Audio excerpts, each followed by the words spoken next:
Hey, what's going on, everyone? Just wanted to come back in here and show my, or at least tell about my day three since doing Cambo a couple days ago. So went ahead and made some notes here so I can kind of follow along, and I'm just not like rambling all over the place for 30 minutes. This will be a little bit quicker, hopefully, and you'll get some insight on how maybe your journey is going to be. Can't say for sure because I feel like Cambo is one of those things that changes every single time. But anyways, so here's some of the things that I've noticed since doing Cambo after the first session. This is my day three kind of information report. So my mental clarity and focus is like just radically sharper. And I say radically because like much more, if somebody was to tell you like, oh, I feel much more clear headed, and it doesn't describe it well. You just have like a sense of focus well-being, if I could put it into a good term, that you know what you're after, you concentrate on it and you handle it. And I don't think I've really had a whole lot of that in my life before. I usually tend to run a little bit on the higher extremes of anxiety, and I can get kind of scatterbrained, and this is just kind of smooth all those out, all that water. So that's one huge thing that I think is a great benefit for me. Um, and just and in general, I want to mention this too. Um, I had like okay, so my energy, like whenever I was on Cambo, it seemed like it lasts for about 24 to 48 hours. So I didn't notice any negative effects during that time, but I did feel the medicine like moving through my body a little bit, and just staying active. You could just feel it like resonating still in your body. But I mean not on an intense level, just like a subtle, as it's kind of detoxing or getting through the lymphatic system. I don't like to say tox or detox because it kind of carries a bad connotation. It's just a process. And so I kind of felt that kind of dissipating. And then I have something what I've called like a Cambo mind. And it's like a warrior type mind. That's the only way I can describe it. Like when you're done with one of these sessions, at least for me, because I did not fight the medicine, I let it go through me. I was very natural with the response. I think that when you're in that state, you can grasp the true, I don't know, whatever you want to call it, like essence of what Cambo really provides in that first little short session. Like you can get it then instead of waiting like the next day. And so that feeling is like a warrior type spirit. I would liken it to something like being out in the wilderness, seeing the hunt that you're about to kill, and then you're like, throw the spear, like boom, dead. And you know exactly what to do to handle the rest of the process. Like that's the best way I can describe Cambo when you have a warrior spirit. You get very primitive minded oriented, hyper focused, hypersensitive awareness about the activity that you're about to engage in. So yeah, I would just say picture it like that. And that was like I was like that for the first 2 days afterwards. And then there's sometimes like I would notice my communication would slip in dialogue with people sometimes, just a little bit, not much, but I was very aware of it. And I think sometimes the glitches that I had in the communication happened because I was so aware. The awareness that you pick up from Cambo is unlike anything else I've ever tried before, as far as like a psychedelic or anything else. This seems very indigenous, organic, rooted. You can even watch my first video when I'm discussing my session. Like you can tell that I'm still searching for good ways or words to describe what I went through. Versus like now that I can kind of comfortably talk about it when my mind's kind of settled back in. And that was the thing I noticed after 48 hours. Like the second day or what was that? Yes, so the on Friday, which was yesterday, not Thursday. Thursday was like that would be my second day, but on Friday, which was yesterday, that's when things kind of just like calmed back in. I felt very normal, but the normal was also it also included me having still like the fortitude to handle tasks like I need to handle them. I didn't feel a weight. I don't feel a burden. And so that's just something I definitely wanted to mention.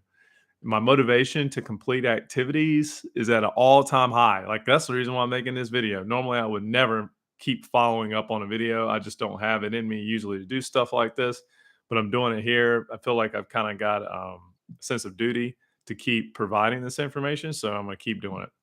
And just to give you an example, I woke up early to complete an assignment for work on the weekend, and I would never do that. I would tell myself a story, have a procrastination moment in the morning, and just keep sleeping on. And I don't really sleep late, but I would definitely put off whatever activity it is I wanted to do. Instead, got up, went to the bathroom, and without weighing my thoughts too much, which is what I think we all do. We weigh our thoughts, thinking about, I can get in and get another nap. I could relax.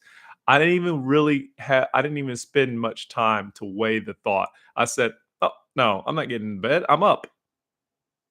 I would maybe it was a little sleepy, just a tiny bit, roll my eyes a little bit because I was up late too. And that's another huge thing I'm going to talk about too. But I was like, "I'm up. I'm ready to work. I need to go ahead and do some stuff." So I just went ahead and handled it. I when I move through tasks and activities, they're not slow. They're not like, "Oh, well, how do I do this?" And I gotta have a fuzzy brain about it. No, I'm just like click, click, click, click, click, click, click. I did my assignment, which normally would take me, I would say roughly 40 to 45 minutes. I probably crunched it down until a good 25 minutes. And now I was just moving at light speed. And I pulled all information that, it's kind of difficult to put together in my line of work. So anyways, there was that. Wisdom. I will say, as I mentioned, I stayed up late playing my. Okay, so I've got this worded here, so forgive me if it's somewhat scripted here. But last night I was playing a game and I stayed up late doing it, and that was because like somebody would say, "Well, why can't you get disciplined? Maybe you lack some discipline. Maybe you didn't put yourself to bed early." Well, here's the thing. I feel like I had the wisdom to know that I needed to stay up because if I'd taken myself to bed in the current energy state I had, it wouldn't have went well. I'm dealing with a couple things in the relationship I'm in. It's kind of hit me a little sideways. I don't really necessarily like it at the moment, but it is what it is, and I have to play that part. And so, knowing that those things were weighing on my mind and my heart, I chose to stay up. I played a game to kind of try to ease the mind on all that activity, and it helped. It definitely helped. And when it was time to stop, I instantly stopped it and didn't have a whole lot of hesitation to it, and I went to bed. so, so I think there's wisdom. It's almost like natural. I wouldn't say natural wisdom. Everything that you have to make as a decision, like, at least from what I've experienced after doing this Kambo session, it seems instantaneous almost. Like, there's very little delay. So I would say when it comes to having the wisdom or fortitude to make a decision, you will take the appropriate amount of time, whether it's a short time frame, like there's a short delay in having wisdom, or it takes a longer amount of wisdom, but whatever that time frame is, you will allot it according to what you need. That is the best way I can describe that I've currently went through. I don't think I've had any other experience like that before. And so, the other thing I've experienced is letting go of worries, fears, and what ifs. I think so much of that holds us up in all of our activity. Maybe we don't feel like we're capable of really letting our voice shine or be heard, or we're just like, hey, I just want to be respectful for the person I'm with. I don't want to step on any toes. I don't want to cause any waves. That's a huge um, I think a huge element of what we experience here with one another in being careful of our wording and careful of what we say and do.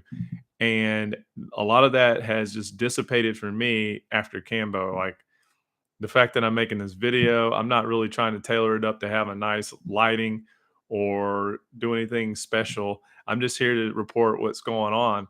And that's effort and that's activity done. That I don't have to analysis paralysis it or procrastinate it to death.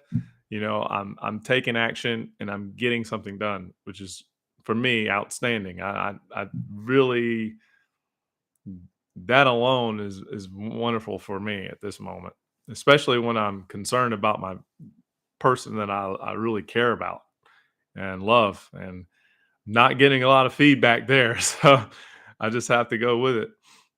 Um, and I don't know. I don't know what the future holds for me in that space, but I'm okay with playing the part, like I said. But anyways, instead of being too oh, I said this already. Yeah. And there's something I wanted to mention too is that one of the things that I've noticed is that it just puts everything kind of in balance. It just sets everything how it's been needing to be this whole time instead of having the the odds tipped in one favor or the other, it brings it into balance.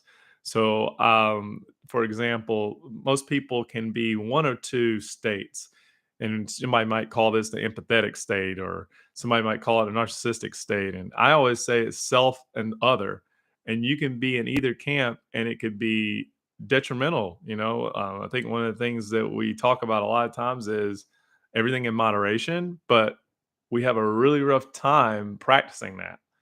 And this helps you actually get into moderation really, really well. So, if I had to explain this any better than that, it would be it brings into balance people and self pleasing behavior. So, if you're a people pleaser, you will pull back on a lot of that stuff. You'll start trying to have more respect for yourself, and you'll find better ways of conveying yourself, I think, more appropriately to other people. And maybe that may make them feel a little uncomfortable, but you realize you haven't caused as much harm as you might have initially thought or was leading up to begin with.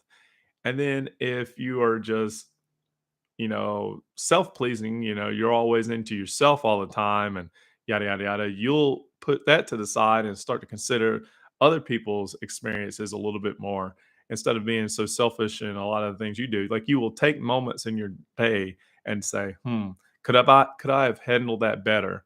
Am I seeing this just through my lens? And that's being a selfish position. So it's very similar to if somebody had taken something like a psychotropic shrooms or something like that. I've had experiences in the past. I would say it's something similar to that after you've taken that, and there's a dissipation that happens after that mentally, or I don't know, psychologically. But this one that I can say is different is you have a ton more control in at least ways in my experience. But I can also see, and this is where I want to put a disclaimer out there, and I'm having some nice celery juice. I would put a big disclaimer out there to say that I don't think everyone's going to have that experience. I think there's going to be folks out there that, and I could be speaking bad of Cambo here or wrong of Cambo, but I really feel like there's going to be some individuals out here that will take whatever it is that they're experiencing, magnify it more than what it is. So let's say that they push the envelope too far in one area because they've had a change, they had a shift. So now they put all their chips in that category, and it's like, oh yes, this is the way. This is how everybody should be. And while that might be part of their own personal biological framework, it still does not determine how everyone's going to live and experience their life.